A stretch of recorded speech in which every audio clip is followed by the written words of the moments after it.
어제 상원의회에서 저희가 뭐 소식을 따로 커뮤니티 게시판을 통해서 전해드리긴 했습니다만은 이 상원의회에서 결국에는 국민을 위한 법이라고 민주당이 내놓았던 S1 법안 저지가 됐습니다. 다행입니다. 50대 50이 나왔습니다. 딱 민주당 50명 아주 똘똘 뭉쳐서 찬성하고 공화당 50명 똘똘 뭉쳐서 반대했습니다. 필리버스터를 발동시켰기 때문에 60표를 얻어야 법안이 통과가 될 수 있는 상황이었고요. 당연히 이제 60표가 나오지 않았으니까 법안은 자연스럽게 일단 저지가 됐는데, 이것이 어떤 투표였냐 하면은 정식으로 상원 플로어에 상정이 된 이 법안을 통과시킬 것이냐에 대한 투표가 아니고 이 법안에 대한 토론을 이제 마치자라는 정도, 이것을 상정할 것이냐 안 할 것이냐에 대한 투표라고 이해하시는 것이 좋겠습니다. 그러니까 아직은 이 법이 없어졌다, 폐지됐다라고 이야기할 수 있는 상황은 아닙니다. 실제로 척 슈머 상원 원내 총무가 투표가 다 끝나고 난 뒤에 뭐라고 얘기를 했냐면 이제 시작이다라는 이야기를 했습니다. 이거 끝나지 않았다. 투표권을 위한 싸움에서 이 투표는 결승선이 아닌 출발선이었다라고 이야기합니다. 그러면서 상원에서 투표권이 논의되는 것은 이번이 마지막이 아니다라고 아주 딱 못을 박아서 이야기했고요. 그 공화당 의원들에 대해서는 아주 맹렬하게 쏘아붙이는데, 야, 역사 이래 처음으로 공화당원이 아주 똘똘 뭉쳤다, 이런 식으로 아주 비꼬면서 이거 지금 마치 엄청나게 소중하고 중요한 법안을 공화당이 똘똘 뭉쳐서 반대했기 때문에 통과가 안 된 것이고, 이것이 마치 국민들이 손해보는 것처럼 그렇게 연설을 하는 것을 저희가 보았습니다. 뭐 민주당 대표니까 그렇게 얘기를 해야 되겠죠. 어쨌든 간에 중요한 것은 이제 이 악법은 막았다.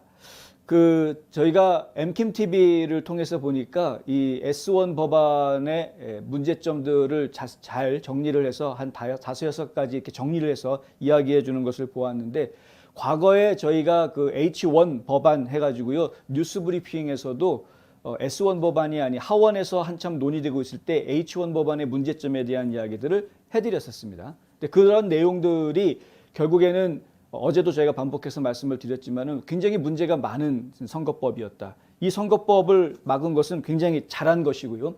공화당 의원들도 이렇게 뭉칠 수 있다라는 것을 보여준 것도 저희는 상당히 긍정적으로 생각합니다. 그러니까 당연히 막아야 할 법을 막은 것인데, 꼭 이럴 때만 그럴 게 아니라 지금 이왕이면은 자주 좀 뭉쳤으면 좋겠다라는 생각도 들었고, 그리고 이제 저희가 한 가지 염두에 둬야 되는 부분은 어제 보도해드렸던 조만친 상원의원의 이제 행보입니다. 조만친 상원의원이 그동안은 민주당 내에서 좀 삐딱선을 탔었죠. 민주당 입장에서 보면.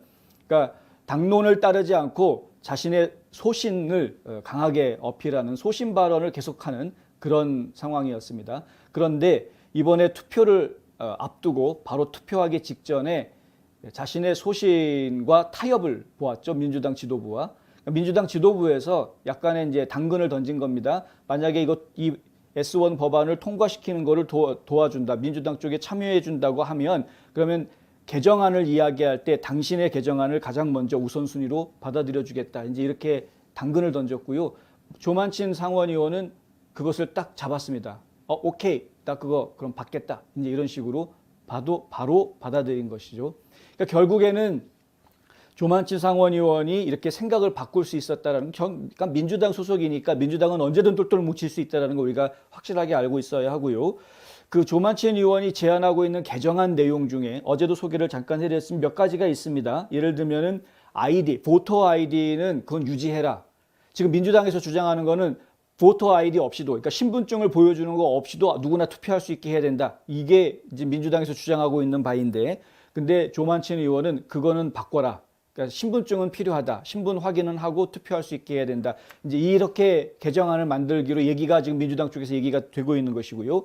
선거자금에 대해서도 1만 불 이상 지원한 선거자금을 후원한 사람에 대해서는 명단을 공개해야 된다. 무조건 다 명단을 가리면 안 된다라는 것이죠. 근데 그것에 대해서 만약에 이제 척 슈머 상원의원이 약속한 대로 개정안으로 그걸 받아들여 주겠다, 이렇게 이야기가 된다면, 그러면은 이것은 현재 지금 반대표를 던진 공화당 내에서도 라이노 의원들이 마음이 흔들릴 수 있는 그런 요소가 될 수 있습니다.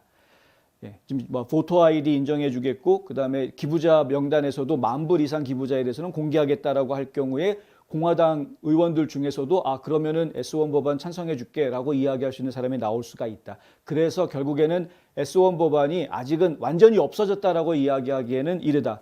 다만 가능성을 우리가 보았기 때문에, 공화당 의원들이 똘똘 뭉칠 수 있는 가능성을 보았기 때문에 저희가 아주 상당히 환영하고 있기는 합니다. 하지만은 여전히 좀 불안한 부분이 좀 남아 있다.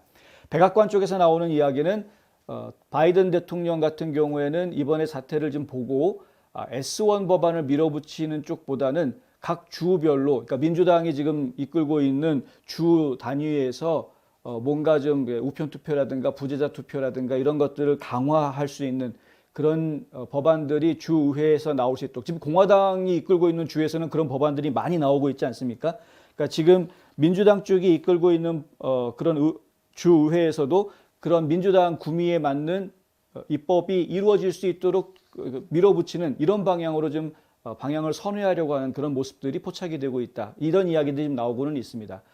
근데 좀 더 자세한 내용들은 지켜봐야 되겠고요. 선거 이 방식을 놓고 민주당과 공화당 간의 이 갈등은 내년 말까지 계속될 겁니다.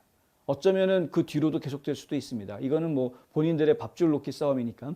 그런데 저는 정말 답답한 게 불법 투표가 생길 수 있는 가능성이 있다라고 아무리 이야기를 해도 그것을 받아들이지 않는 민주당의 입장을 솔직히 저는 이해할 수가 없다. 왜 합법적인 투표만 인정하자라는 것이 문제가 되는 것인지, 그것을 가지고 왜 유권자 억압이라고 자꾸 이야기하는지 저희는 정말 받아들일 수가 없고 이해할 수가 없는 것이죠.